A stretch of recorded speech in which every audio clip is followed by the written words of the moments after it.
नमस्कार दोस्तों, एक बार फिर से स्वागत है आपका आपके चैनल फायर इन इंडिया में और मैं हूं कृष्ण।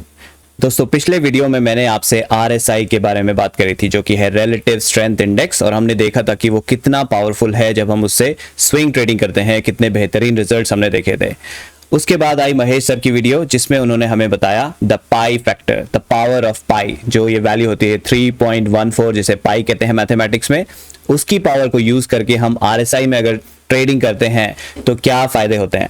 तो उस वीडियो के आने के बाद मैंने अपनी फर्दर बैक टेस्टिंग स्टार्ट कर दी, पाई के साथ टेस्ट किया, तो उसके बाद क्या रिजल्ट्स आए वही मैं आपके साथ आज के वीडियो में शेयर करने वाला हूं। तो स्टे ट्यून्ड, क्योंकि बहुत ही बेहतरीन रिजल्ट्स आए हैं। तो सबसे पहले बात करते हैं कि अपडेटेड स्ट्रेटजी क्या है। तो जिन लोगों ने मेरा पिछला वीडियो नहीं देखा है, मैं डिस्क्रिप्शन में उसका लिंक दे दूंगा, प्लीज उसे देख लें ताकि आपको पहले का समझ में आ जाए। वैसे आप इसको डायरेक्टली आज का वीडियो भी देखेंगे तो जो अपडेटेड स्ट्रेटजी है जिसे हम फॉलो करने वाले हैं वो आपको आज के वीडियो से भी समझ में आ जाएगी, लेकिन बैकग्राउंड के लिए आप पिछला वीडियो भी देख सकते हैं जो ज्यादा एंथुजियास्टिक है मेरी तरह। So what's the updated strategy?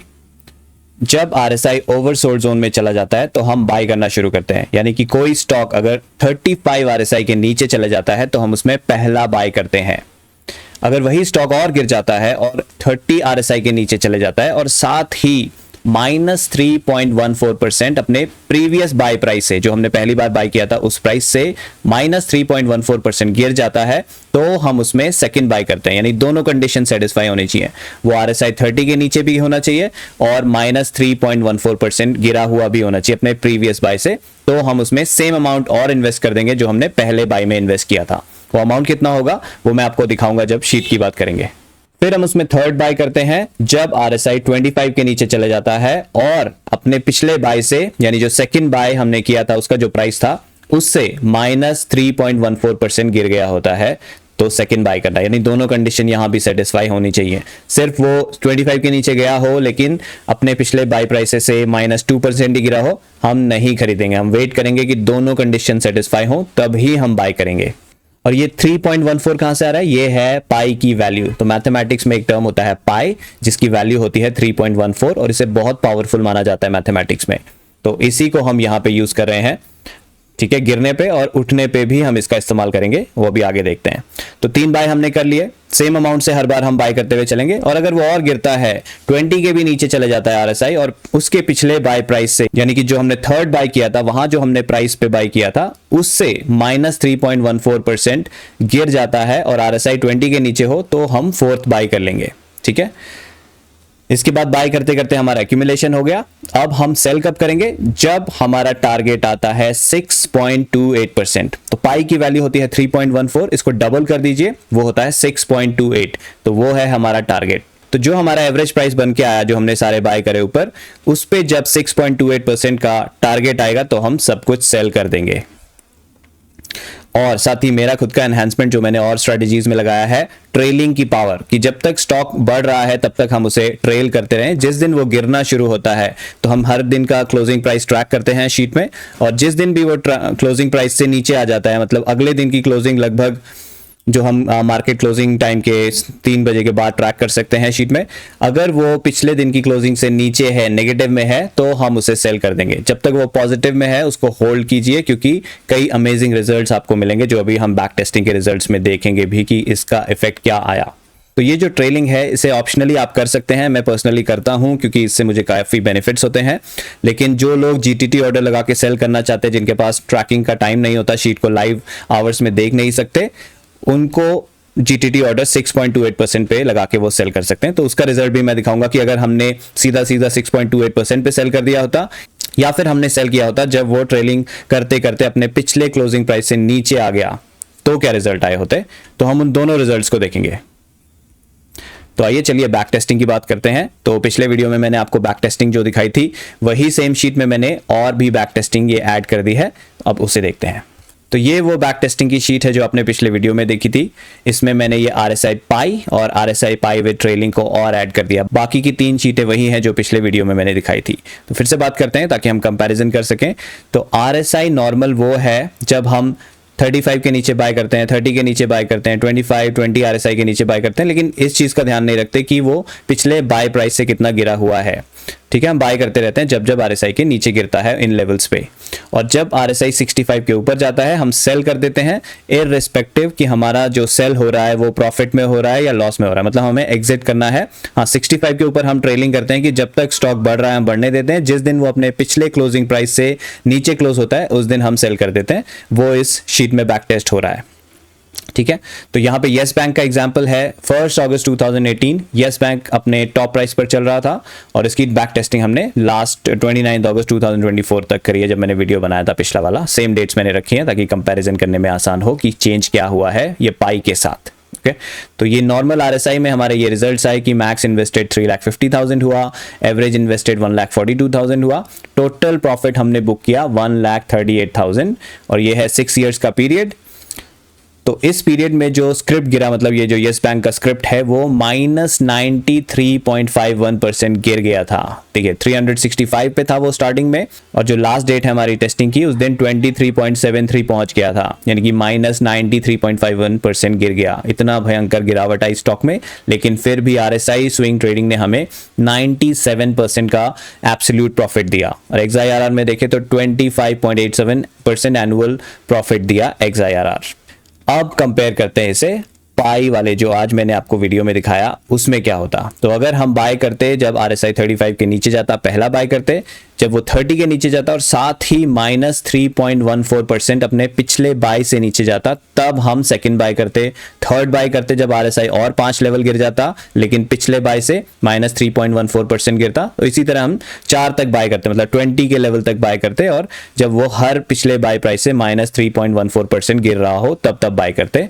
तो उसमें क्या रिजल्ट आए, सेम पीरियड के लिए सेम स्टॉक बैक टेस्ट हुआ है, ठीक है, और टारगेट हमारा सेल करने का है 6.28%। जो ये बैक टेस्टिंग शीट मैंने खोल रखी है विदाउट प्रॉफिट ट्रेलिंग है, मैंने टॉप में लिखा है by when RSI goes below defined level and is also at lower price than previous purchase, sell when defined target percent is met without trailing profit, ठीक है। जिस भी दिन 6.28% के ऊपर का प्रॉफिट आया हमने उस दिन के क्लोज प्राइस पे इसे सेल कर दिया। ये बैक टेस्टिंग शीट में हो रहा है। तो इस केस में हमारा मैक्सिमम इन्वेस्टेड 7 लाख चला गया। एवरेज इन्वेस्टेड, क्योंकि कभी कम इन्वेस्ट होता कभी ज्यादा इन्वेस्ट होता, तो सबका एवरेज निकाल के 2,17,866 का इन्वेस्टमेंट हुआ। इस पे प्रॉफिट बना 2,89,000 और एब्सोल्यूट टर्म्स में 132%। तो जो भी हमारा एवरेज इन्वेस्ट हुआ उसका 132%, और XIRR फॉर्म में देखें तो 27.40% एनुअल रिटर्न था। अगर वापस क्विकली नॉर्मल वाला चेक करें तो यहाँ था 97.27% एब्सोल्यूट, और यहाँ वो बढ़ के हो गया 132.68%, ठीक है। और अब यही चीज सेम कंडीशन हम बैक टेस्ट करते हैं विद ट्रेलिंग, मतलब जब तक स्टॉक बढ़ रहा है हम बढ़ने देंगे, और जिस भी दिन उसकी क्लोजिंग पिछले दिन की क्लोजिंग से नीचे होती है उस दिन हमने सेल कर दिया होता, तो क्या रिजल्ट आए होते। तो यहाँ देखिए प्रॉफिट हो गया 2,19,000 और एब्सोल्यूट परसेंट 97.75%। तो ये यस बैंक में रहा है। तो यहाँ पे अगर विदाउट ट्रेलिंग और ट्रेलिंग को कंपेयर करें तो विद ट्रेलिंग कम प्रॉफिट आया, विदाउट ट्रेलिंग ज्यादा आया। लेकिन जब आप बहुत सारे स्टॉक्स की बैक टेस्टिंग करेंगे तब आपको पता चलेगा कि तो विद ट्रेलिंग ज्यादा अच्छे रिजल्ट्स आए हैं, विदाउट ट्रेलिंग थोड़े कम आए। लेकिन in comparison to the previous version जो मैंने आपको शीट में दिया था उससे तो हर बार RSI पाई में बेहतरीन रिजल्ट्स आए हैं, ठीक है। तो अब आपके ऊपर है कि आप विद ट्रेलिंग करना चाहते हैं, विदाउट ट्रेलिंग करना चाहते हैं। दोनों ही केस में जो हमारा पिछला वर्जन था उससे बेहतरीन रिजल्ट्स आए हैं। तो आइए अब देख लेते हैं कुछ और स्टॉक्स के बैक टेस्टिंग के रिजल्ट्स जो मैंने पिछले वीडियो में भी शेयर किए थे, कंपैरिजन हो जाएगा, ठीक है। तो मैंने बैक टेस्टिंग करके उनके स्क्रीनशॉट्स निकाल लिए थे। तो एक एग्जांपल था HDFC बैंक का, इसको हमने बैक टेस्ट किया था 1 जनवरी 2023 से लेके 31 अगस्त 2024। पर इन्वेस्टमेंट हमने की थी 50,000। जो मैंने बाकी की बैक टेस्टिंग अभी आपको दिखाया उसमें भी पर ट्रांजैक्शन में हमने 50,000 इन्वेस्ट किए थे। तो इस पीरियड में HDFC का गेन हुआ 0.54%, मतलब वो हिला ही नहीं अपने प्राइस से। तो आइए देखते हैं RSI के रिजल्ट्स क्या है। तो RSI नॉर्मल में जहां हम बाय करते हैं जब 35, 30, 25, 20 इन अलग अलग लेवल्स के नीचे जाता है हर बार बाय करते हैं, और सेल करते हैं जब RSI 65 के ऊपर जाता है, और ट्रेल करते रहते हैं जब तक वो बढ़ रहा है और पिछले क्लोजिंग प्राइस से नीचे नहीं गिर रहा है। उस केस में रिजल्ट्स आया HDFC में एब्सोल्यूट प्रॉफिट आया 21.14%। और इसको पाई में देखते हैं जो आज मैंने आपको मेथड बताया विदाउट प्रॉफिट ट्रेलिंग, इसमें आए हैं हमारे 27,000 का प्रॉफिट, यानी पिछले कंपैरिजन में, यानी कि जो नॉर्मल वाला था 17,600 का प्रॉफिट दे रहा था, इसमें 10,000 का बढ़ोतरी हो गया है 27,600 हो गया है, यानी कि 29.66% एब्सोल्यूट प्रॉफिट बढ़ गया है हमारा। और यही स्टॉक में सब कुछ सेम रखा, बस एक और चीज ऐड कर दी कि हमने प्रॉफिट ट्रेल किया, मतलब जब तक स्टॉक बढ़ रहा है, जब बढ़ने दो, जिस दिन स्टॉक अपने पिछले क्लोजिंग प्राइस से गिरेगा उस दिन हम सेल करेंगे। उस केस में इसमें प्रॉफिट हो गया 38,500 का, और एब्सोल्यूट प्रॉफिट परसेंटेज देखें तो 41.34%। तो जो हमारा पिछले वीडियो का रिजल्ट था 21%, वो बढ़ के हो गया 41%। बहुत बड़ा इंक्रीज, मतलब डबल हो गया है यहाँ पे हमारा प्रॉफिट HDFC बैंक में, जो कि मूव हुआ ही नहीं अपने स्थान से, जहां वो 2023 के स्टार्टिंग में था और अभी 31 अगस्त 2024 के एंड में था। प्राइस उसका वहीं का वहीं रहा, लेकिन हमारे प्रॉफिट फिर भी निकल के आए 42% विद RSI पाई, जो नया मेथड है। एक और एग्जांपल देख लेते हैं। ये तो हो गया जो स्टॉक हिला ही नहीं, एक स्टॉक जो गिरता रहा लगातार, उसमें क्या हुआ। तो उसका एग्जांपल मैंने लिया था जेट एयरवेज का। उसकी टेस्टिंग करी थी 1 जनवरी 2008, जब वो अपने टॉप में चल रहा था, उससे लेकर 31 अगस्त 2024 तक। तो यानी कि ये गिरा है -95.86% इस पीरियड में, ऑलमोस्ट नीचे आ गया है, अपने धरातल पे आ गया, जमीन पर आ गया। जो हवाई जहाज हवा में उड़ रहा था वो जमीन पे उतर गया। तो उसमें क्या रिजल्ट्स आए हैं। RSI नॉर्मल में हमने देखा 222.97% का एब्सोल्यूट प्रॉफिट। यह है 16.68 ईयर्स की बात हो रही है, ओके, ऑलमोस्ट 16.5 साल, ऑलमोस्ट 16.5 ईयर्स। और RSI पाई में हमें देखने को मिला 267.71%, यानी कि नॉर्मल से कंपैरिजन में ये बढ़ा हुआ है। और ट्रेलिंग के साथ RSI पाई में हमने देखा 521.33%। इमेजिन कीजिए कोई स्टॉक अपने हाईएस्ट प्राइस से अपने लोएस्ट प्राइस पे गिर जाए, फिर भी वो हमें प्रॉफिट देकर जाए, ऐसी स्ट्रेटजी। तो ये है वो स्ट्रेटजी, यानी कि RSI पाई के साथ अगर हम करते, जो आज मैंने आपको मेथड बताया है, उसके साथ हम प्रॉफिट ट्रेलिंग के साथ करते, तो इसमें हमें मैक्सिमम इन्वेस्टेड 8,50,000 तक गया था, लेकिन इसने प्रॉफिट बना के दिया है 12,06,000। एब्सोल्यूट टर्म्स में 521%, XIRR में 29.04% एनुअली। तो इतना बड़ा इंप्रूवमेंट हुआ है रिजल्ट्स में, जो पिछले वीडियो में हमने देखे थे और जो हम आज देख रहे हैं। So all thanks to Mahesh sir's genius. वो हमेशा हमें नई नई चीज़ें सिखाते रहते हैं, मैथमेटिक्स की पावर, कंपाउंडिंग की पावर, सिंपल स्ट्रैटेजीज की पावर। सो थैंक यू गुरुजी, मैं आपका बहुत बहुत दिल से धन्यवाद करता हूं कि आप हमें ऐसा मार्गदर्शन दे रहे हैं और हमें एक प्रॉफिटेबल ट्रेडर नई नई स्ट्रैटेजीज के साथ बनना सिखा रहे हैं। तो आइए आगे बढ़ते हैं और बात करते हैं जो मैंने अब इन्वेस्टमेंट ट्रैकिंग की गूगल शीट बनाई है आप लोगों के लिए। तो एक ये नई गूगल शीट है, लेकिन जिन लोगों ने पिछले वीडियो से RSI वाली शीट खरीद ली थी, उनको मैं इस शीट का लिंक खुद ही ईमेल कर दूंगा कल तक, ठीक है। तो आप लोग अगर वेट कर रहे हैं, आज मुझे वीडियो देखने के बाद ईमेल मत कीजिएगा, सर मुझे नहीं मिला। प्लीज़ 1-2 दिन वेट कीजिएगा, मैं सबको ईमेल कर दूंगा। उसके बाद भी आपको नहीं मिलता है तो मुझे ईमेल कीजिएगा, मैं आपको नई वाली शीट भेज दूंगा। वैसे तो मैं सबको प्रोएक्टिवली भेजने ही वाला हूँ, सबको मिल जाएगी, लेकिन बाई चांस किसी को नहीं मिलती है तो वो मुझे ईमेल कर सकता है। तो आइए देखते हैं नई शीट में क्या क्या मैंने ऐड किया है। ओके, तो इस नई शीट का नाम है RSI निफ्टी 100 शार्प FIFO। 8 सितंबर को मैं ये लॉन्च कर रहा हूँ। तो तालियां बजाएं, निफ्टी 100 पे मैंने इसे पहुंचा दिया है। कई लोगों ने रिक्वेस्ट किया था कि निफ्टी 50 तक काफ़ी नहीं है सर, इसे बियॉन्ड ले जाइए। तो निफ्टी 100 और उसके भी बियॉन्ड में ले गया हूं, मैं अभी बताता हूं कैसे। तो सबसे पहले इस शीट में आपको मिलेगा स्ट्रैटेजी शीट, जिसमें मैंने सबसे पहले तो ये बताया कि ये एजुकेशनल पर्पस के लिए शीट है। इसमें अगर आप इन्वेस्ट करते हैं, कोई प्रॉफिट या लॉस होता है, वो आपकी रिस्पॉन्सिबिलिटी है, ठीक है, शीट बनाने वाले की नहीं, यानी मेरी कोई रिस्पॉन्सिबिलिटी नहीं है। और जब आप इस शीट को परचेज करते हैं, इसका लिंक आपको मिलेगा। लिंक मिलते ही आपको इसकी कॉपी बनानी है। तो फाइल में जाएंगे, आप मेक अ कॉपी करेंगे, आपकी ड्राइव में वो कॉपी सेव हो जाएगी जब आप इस ब्लू बटन को दबाएंगे, मेक अ कॉपी, ठीक है। और उस कॉपी को आप एडिट कर सकते हैं, उसके बिना आप इसे एडिट नहीं कर पाएंगे। डायरेक्टली मेरी शीट एडिटेबल नहीं होगी, कॉपी बनाना ज़रूरी है, ठीक है। फिर मैंने यहाँ पे सारे स्टेप्स दे दिए हैं कि इस स्ट्रेटजी में हम क्या करते हैं। वैसे तो डिटेल में मैंने यहाँ पे समझाया और अभी और आगे समझाऊंगा इस शीट को कैसे यूज़ करना है, स्ट्रेटजी में कैसे यूज़ होगी। तो शॉर्ट में मैंने यहाँ पे स्टेप्स दे दिए हैं कि कब कब बाय करते हैं और कब सेल करते हैं। जो बैक टेस्टिंग शीट आपने देखी, उसका लिंक यहाँ दिया है। इसको आप खोलेंगे तो इसकी भी आपको कॉपी बनानी होगी ताकि आप अपनी बैक टेस्टिंग कर पाएँ। इसके बाद मैंने आपको दे दिया है ओरिजिनल शीट लिंक, मतलब ये जो शीट है मैंने जो बनाई है, इसे मैं अगर फ्यूचर में अपडेट करता हूं तो ये ओरिजिनल शीट लिंक से आप उस अपडेटेड शीट को एक्सेस कर पाएंगे, उसकी कॉपी बना पाएंगे और अपना डेटा उसमें ट्रांसफर कर सकते हैं, ताकि जो नए अपडेट्स मैंने ऐड किए हैं आपको वो आसानी से मिल जाए। और लास्ट में मैंने यहाँ पे दे दिया है, अगर आप और स्ट्रैटेजीज़ के बारे में जानना चाहते हैं, अपने लिए बेस्ट स्ट्रैटेजी सेलेक्ट करना चाहते हैं, जो भी मैंने वीडियोस पोस्ट करे हैं, उनकी जो शीट्स हैं, उनके जो वीडियोस हैं, उस स्ट्रैटेजी में क्या होता है, वो सब आपको इस वीडियो में मिल जाएगा। तो यहाँ से आप उस लिंक को एक्सेस कर सकते हैं। नेक्स्ट हमारे पास है स्कैनर शीट। तो जो भी स्टॉक्स में आप ट्रेड करना चाहते हैं वो यहाँ पे ऐड होंगे स्कैनर वाली शीट में। तो यहाँ राइट हैंड साइड में हमें कॉलम M और N दिख रहे हैं, ठीक है। यहाँ जूम इन कर लेते हैं थोड़ा, तो यहाँ M और N दिख रहे हैं हमें कॉलम।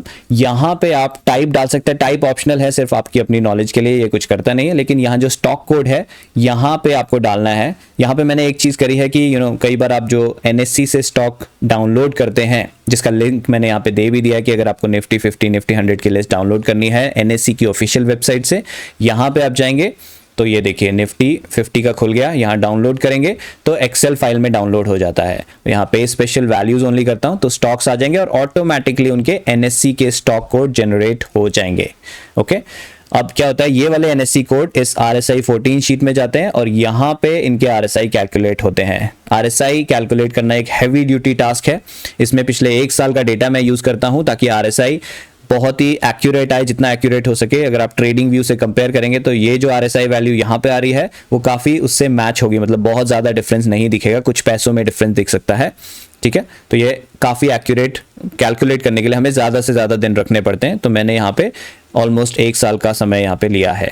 तो यहाँ पे आपको कोई डेटा ऐड नहीं करना है डायरेक्टली। यहाँ मैंने टॉप में लिख भी दिया, do not add the stocks in this sheet directly, just add them to the scanner sheet. तो आइए स्कैनर में वापस चलते हैं। यहाँ पे आपने ऐड किया और आपके CMP यानी करंट मार्केट प्राइस और RSI 14 वैल्यूज ऑटोमेटिकली आ जाएंगी, ठीक है। इसलिए ये येलो में नहीं है, जो येलो में है वो ही आप अपडेट कर सकते हो, उसके अलावा कुछ भी अपडेट मत कीजिएगा। नीचे चलते हैं, यहाँ नेक्स्ट 50 के स्टॉक्स हैं, इसी तरह आप नेक्स्ट 50 की लिस्ट अपडेट कर सकते हैं। ओके, और इसके नीचे भी मैंने ऑप्शन दिया है, देखिए ये 102 रो तक हो गया क्योंकि 100 स्टॉक्स हमारे यहाँ आ गए। टॉप में काउंट भी आ रहा है, नंबर ऑफ स्टॉक्स 100। तो जितने भी स्टॉक्स आपकी शीट में आपने डाले होंगे यहाँ पे काउंट आ जाएगा। RSI जनरेटेड फॉर 100%, मतलब जो भी स्टॉक आपने डाले हैं 100% आ रहा है, मतलब सबके RSI जनरेट हो गए। अगर किसी का RSI जनरेट नहीं होगा यहाँ पे परसेंटेज में कम आ जाएगा, ठीक है। और उसके बाद आप इसमें as many as 180 स्टॉक्स डाल सकते हैं, क्योंकि मैंने 180 यहाँ RSI 14 शीट में एंड में मैप किया हुआ है, मतलब इतने स्टॉक का ये RSI कैलकुलेट करेगा। देखिए 182 ये रो नंबर है जहाँ पे हम डालते हैं। तो स्कैनर में ये देखिए 182 रो नंबर है जहाँ से ये लास्ट स्टॉक उठाएगा, उसके बाद ये स्टॉक नहीं उठाएगा। तो अगर आप यहाँ रोज ऐड करके और स्टॉक्स डालेंगे वो RSI कैलकुलेट नहीं होगा, ठीक है। तो 180 काफ़ी हैं, बहुत ज़्यादा होते हैं, 500 इतने सारे स्टॉक्स में करने की ज़रूरत नहीं है, इसी में आपको बहुत अच्छे रिजल्ट्स मिल जाएंगे, ठीक है। वैसे तो मैं कहूँगा आप जितना निफ्टी 50 निफ्टी 100 के यूनिवर्स में रहेंगे उतना अच्छा है, क्योंकि हम जो स्टॉक्स बाय कर रहे हैं वो RSI 30 25 उनके नीचे बाय कर रहे हैं, मतलब गिरते हुए स्टॉक्स को हम बाय कर रहे हैं। तो ऐसे ही स्टॉक को बाय करना सेफ है जिसमें हमें पता है कि उनके बिजनेसेस अच्छे हैं। अगर आज वो गिर रहे हैं तो कुछ समय बाद वो बाउंस बैक करेंगे, यही इस स्ट्रैटेजी की बैकबोन है कि वो स्टॉक बाउंस बैक करेगा, इसलिए हम उसे आज बाय कर रहे हैं। तो ऐसे स्टॉक मत डाल लीजिएगा जो पेनी स्टॉक हो, जिनके फंडामेंटल्स हिले हुए हों, जिनके कंपनी का आता पता ना हो। उन स्टॉक्स में आपने इससे ट्रेड किया तो आप पैसा लूज ही करेंगे। तो बहुत सावधान रहें कि आप फंडामेंटली अच्छे स्टॉक्स डाल रहे हैं अपनी लिस्ट में, ठीक है। तो यहां पे हो गया लिस्ट कैसे अपडेट करनी है। कई बार RSI कैलकुलेट नहीं होता है, उसको सिंपल फिक्स करने के लिए ये जो हमने कोड डाले हैं यहाँ पे इस कॉलम नंबर पे क्लिक कीजिए N पे और डिलीट बटन दबाइए, सारा कोड वाइप ऑफ हो जाएगा। और उसके बाद दबाइए Ctrl+Z, उससे अंडू हो जाएगा जो आपने डिलीट किया था। उससे क्या होगा, कोड वापस आएंगे और थोड़ा टाइम लगेगा। आप देखिए ये शीट दोबारा से उन कोड का सारा डेटा फेच करती है और डेटा रिफ्रेश करती है। तो ये वाला जो सोल्यूशन है आप किसी भी शीट में जहां भी आपका डेटा अपडेट नहीं हो रहा ठीक से, आप ट्राई कर सकते हैं, ये वर्क करता है। ऑलराइट, तो ये हो गया कि कैसे स्टॉक डालने हैं, उनके RSI कैसे कैलकुलेट होंगे। अब RSI कैलकुलेट हो गया, किस में बाय करना है उसका काम होता है। यहाँ लेफ्ट में स्कैनर के रिजल्ट्स फिल्टर आउट होके आते हैं। New script eligible for buying, already bought scripts have been filtered out, मतलब जैसे जैसे आप शीट को यूज करेंगे, बाय करेंगे, जिन स्टॉक्स को आपने बाय कर लिया है वो फिल्टर आउट हो जाएंगे, और जो भी स्टॉक में आप ट्रेड कर रहे हैं वो यहाँ एडेड होने ज़रूरी हैं। अगर आप यहाँ ऐड नहीं करेंगे तो शीट ठीक से काम नहीं करेगी, ठीक है। तो जब तक आप डिफ़ॉल्ट लिस्ट के साथ काम कर रहे हैं तो वो स्टॉक ऑलरेडी एडेड है, लेकिन अगर आपको अपना कोई और स्टॉक ऐड करना है, कहीं और से आप कॉपी पेस्ट कर रहे हैं सीधा करंट होल्डिंग शीट में जहां हम बाइंग को ट्रैक करते हैं, यहाँ नहीं पेस्ट करेंगे तो RSI कैलकुलेट नहीं होगा, शीट को ये नहीं पता चलेगा कि वो ऑलरेडी बॉट है या नहीं है, तो वो सब हिल जाएगा। तो आपको ज़रूरी है कि यहाँ पे स्टॉक कोड कॉलम N में डालना बेहद ज़रूरी है ताकि ट्रैकिंग सही से हो, ठीक है।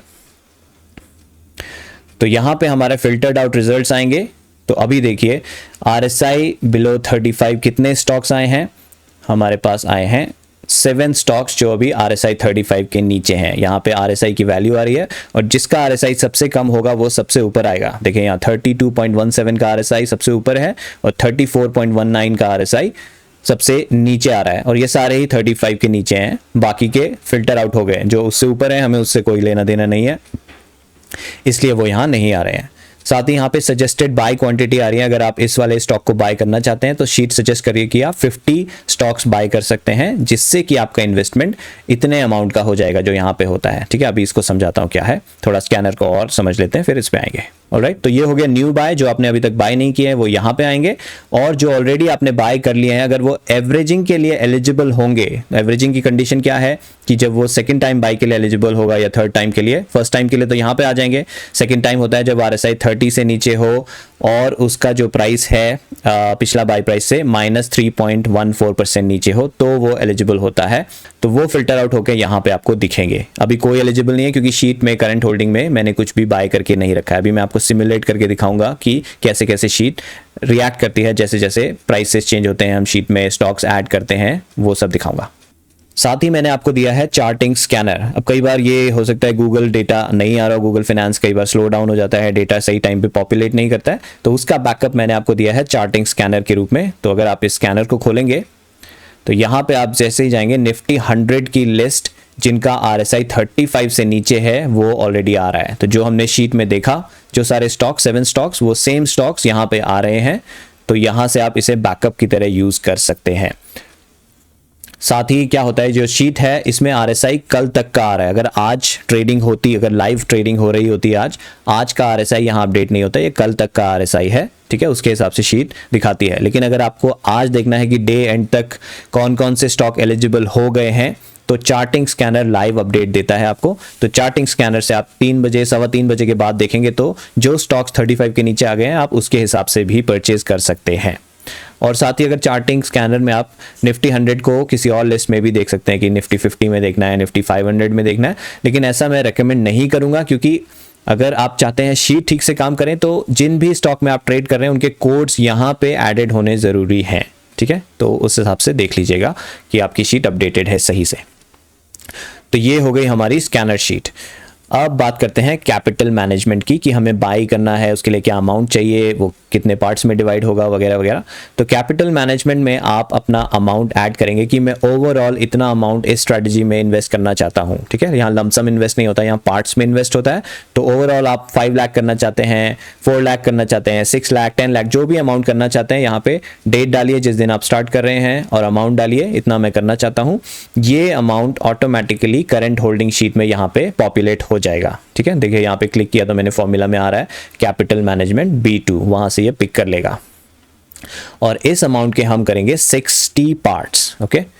तो एक पार्ट में हम इन्वेस्ट करने वाले हैं, अगर आप 5 लाख रखते हैं तो 8,333। ये 5 लाख मैंने कैसे डिराइव किया कि अगर हम 8,333 के लगभग इन्वेस्ट करते हैं और उस पर 6.28% का प्रॉफिट बनता है तो वो 500 से ऊपर बनने वाला है।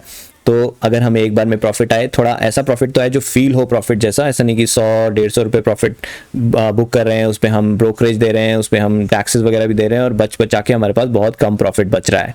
तो हाँ, अगर आपका कैपिटल कम है, धीरे धीरे आप कम कैपिटल से कर सकते हैं, लेकिन बढ़ा के एटलीस्ट 5 लाख के लेवल्स पे लाने की कोशिश कीजिए। ये आइडियल मिनिमम अमाउंट है ताकि जो आपका मिनिमम प्रॉफिट हो वो 500 रुपीज़ के लगभग हो, ठीक है। तो उस हिसाब से मैंने 5 लाख डिराइव किया है।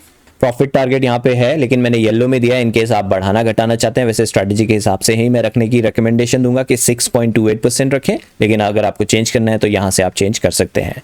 फॉल परसेंट जितने पे हम सेकंड बाय थर्ड बाय का डिफरेंस देखते हैं वो यहाँ पे है -3.14%। इसको भी आप चेंज करना चाहें तो यहाँ कर सकते हैं।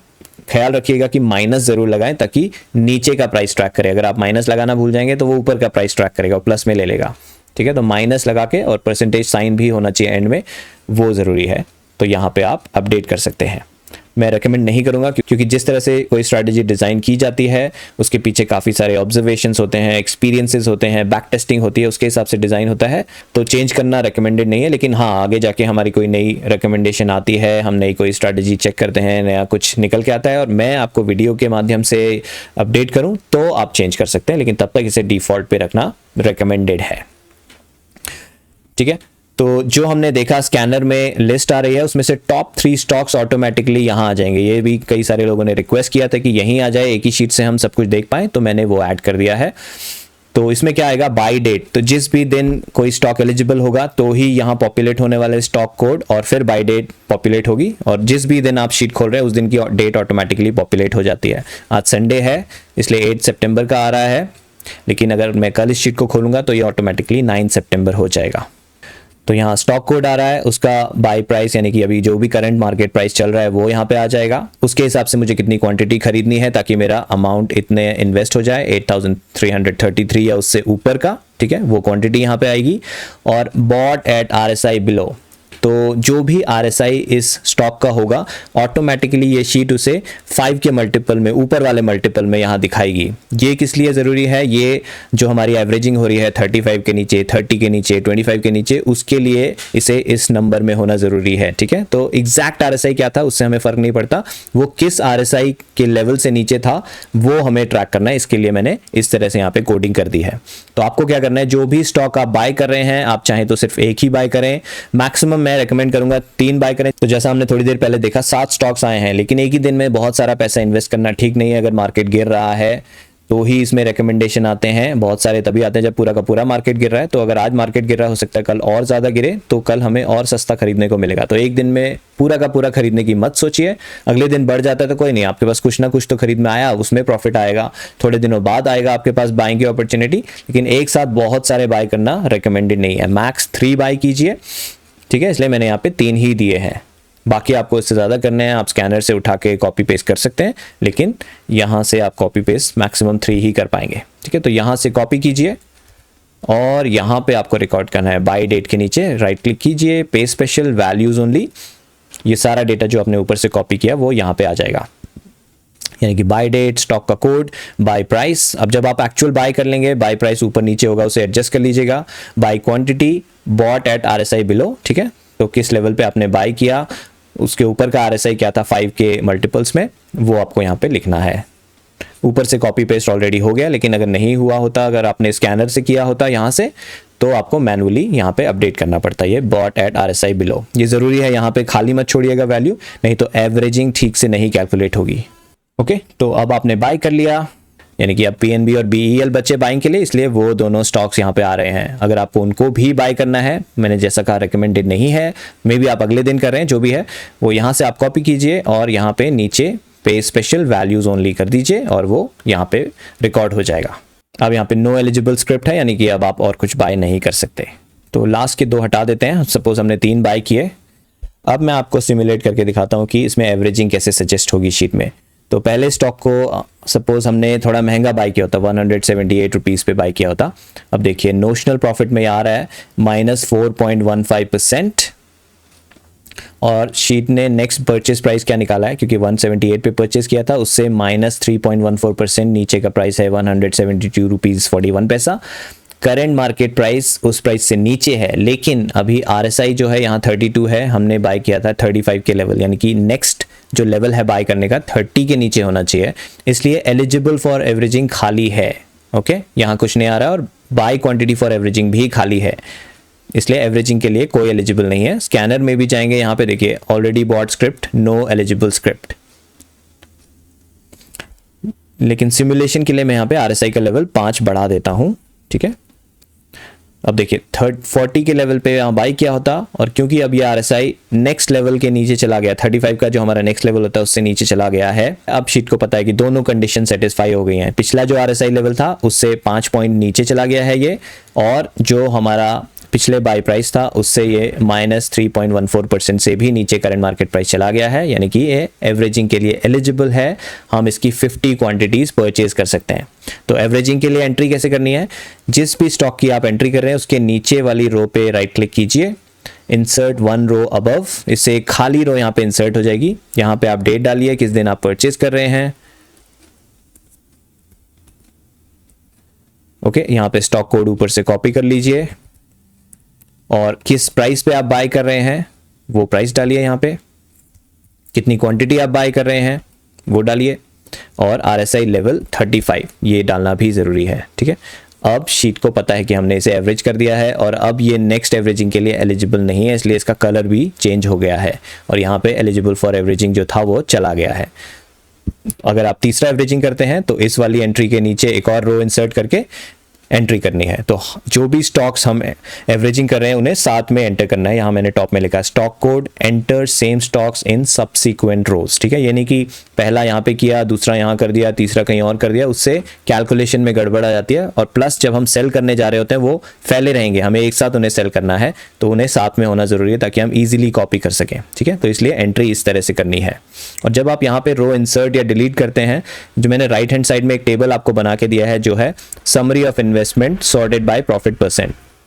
तो जो भी आपने इन्वेस्टमेंट करी है हर एक स्टॉक का समरी यहाँ पे आ जाएगा कि ओके IRFC का देख लीजिए, 2 बार हमने बाय किया लेकिन यहाँ एक ही बार आ रहा है क्योंकि ये समरी है। टोटल क्वांटिटी पहले और दूसरे बाय को मिला के 100 हो गया है, टोटल इन्वेस्टेड अमाउंट इतना हो गया है, ओवरऑल नोशनल प्रॉफिट इसमें इतना चल रहा है, परसेंटेज वाइज इतना चल रहा है। तो ये समरी है सारे बाय। अगर मैंने मल्टीपल बाइज भी किए हैं, यहाँ पे सिर्फ एक एंट्री आएगी उस स्टॉक की और उन सब की समरी यहाँ पे आ जाएगी। और ये समरी सॉर्टेड है नोशनल प्रॉफिट, जो भी सबसे ज्यादा नोशनल प्रॉफिट में होगा वो सबसे ऊपर आएगा और जो सबसे कम होगा वो सबसे नीचे आएगा। ठीक है, और यहाँ पे परसेंटेज चेंज टुडे, तो जैसे मैंने आपको बताया कि हम ट्रेलिंग का भी यूज करेंगे कि जब तक स्टॉक बढ़ रहा है हम उसे बढ़ने देंगे और जिस दिन वो गिरता है उस दिन हम सेल करेंगे। तो उसके लिए 2 कंडीशन सेटिस्फाई होंगी। एक तो स्टॉक का नोशनल प्रॉफिट हमारे टारगेट से मैच होना चाहिए या उससे ऊपर होना चाहिए, यानी 6.28% से ऊपर निकल जाना चाहिए हमारा ये नोशनल प्रॉफिट, तो ही हम बेचेंगे। प्लस ये रेड में होना चाहिए। तो आप इस शीट को 3 बजे के बाद चेक करें तो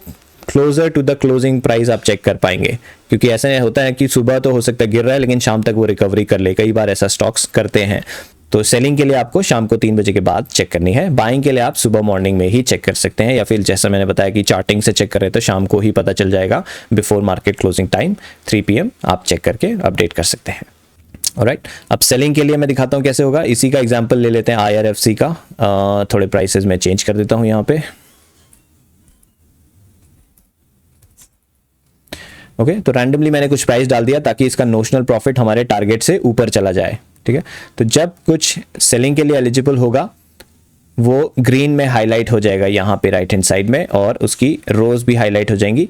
अभी मैं दोनों रोज की कोडिंग कर दूंगा, अभी एक ही रो हाईलाइट हो रही है। बेसिकली हमें दोनों रोज हाईलाइटेड चाहिए ताकि हम वो पूरा का पूरा ग्रीन वाला पोर्शन कॉपी कर सकें। तो आपको जो भी IRFC के रिकॉर्ड्स हैं वो बाई डेट से लेके यहाँ invested amount on this date तक कॉपी करने हैं, और फिर सोल्ड शीट में जाना है। यहाँ पे बाय डेट के नीचे राइट क्लिक, पे स्पेशल, वैल्यूज ओनली, और सारा डेटा कॉपी हो जाएगा। बाकी का डेटा होल्डिंग डेज इसने कैलकुलेट कर लिया कि पहला हमने 1 अगस्त को बाय किया था और 8 सितंबर को सेल कर रहे हैं, यानी 38 डेज पहली बाय से लेके आज तक का होल्डिंग डेज है। प्रॉफिट अमाउंट कितना हो गया है, परसेंटेज प्रॉफिट कितना है, ब्रोकरेज आप यहाँ मैनुअली डालेंगे, जो भी आपका ब्रोकरेज लगा है buy plus sell plus DP charges वो यहाँ मैनुअली डालना है। अभी मैं सपोज 20 रुपीज़ का लगा, मैं डाल देता हूँ। इनकम टैक्स का मैंने फॉर्मूला लगा दिया है, presently short term capital gain 20% plus उस पर 4% का एजुकेशन सेस, उसका फॉर्मूला मैंने यहाँ लगाया, तो ऑटोमेटिकली इनकम टैक्स आपका आ जाएगा, इसलिए मैंने येलो कलर नहीं किया है इसे। ठीक है, येलो कलर जहाँ है वहीं मैनुअल एंट्री करनी है। और जो हमने ये सेल डेटा डाला है, यहाँ देखिए टॉप में मैंने लिखा है copy paste this data from current holding sheet then update the sell price, क्योंकि बेसिकली सेल प्राइस तो उसने करंट मार्केट प्राइस जो भी शीट में आ रहा था वो कैप्चर कर लिया, लेकिन जब हम एक्चुअली सेल करने जाते हैं तो जरूरी नहीं कि इसी प्राइस पे सेल हो, ऊपर नीचे सेल हो सकता है। तो ये वाला आपको अपडेट कर देना है जिस प्राइस पे एक्चुअली आपने सेल किया है। ठीक है, ब्रोकरेज आ गया, इनकम टैक्स आ गया, जो हमारा प्रॉफिट था उसमें से इनकम टैक्स और ब्रोकरेज माइनस करने के बाद ये बचा।